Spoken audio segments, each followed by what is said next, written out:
Donald Trump once promised no new wars. That promise has shattered under his actions. Let's get to the truth in this edition of the Unpopulist's Executive Watch Abuse of the Week.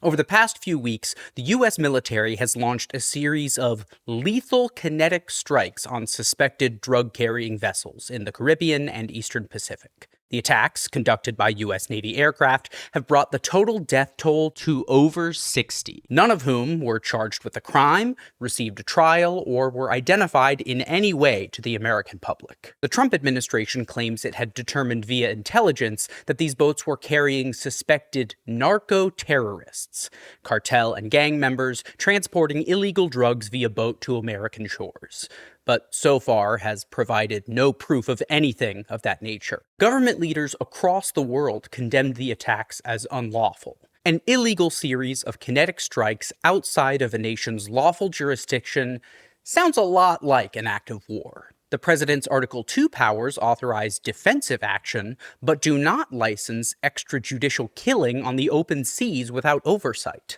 But in a memo to Congress last week, they were very careful about the verbiage they used to describe their actions, calling the targets unlawful combatants with whom the U.S. is engaged in non-international armed conflict. Which is odd considering Secretary of Defense Pete Hegseth posted last week that these cartels are waging war on our border and our people, comparing them to Al-Qaeda. And it doesn't help that Trump sounds absolutely giddy to keep going. I don't think we're going to necessarily ask for a declaration of war. I think we're just going to kill people that are bringing drugs into our country.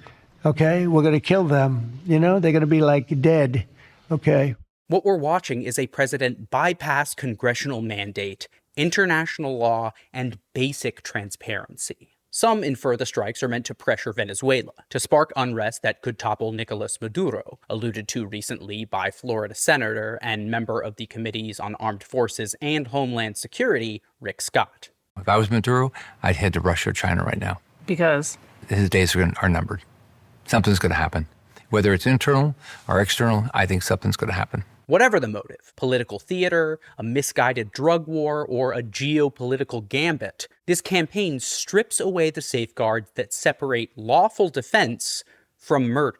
It pushes the country toward another indefinite conflict that began not to protect Americans, but to satisfy a leader's appetite for power.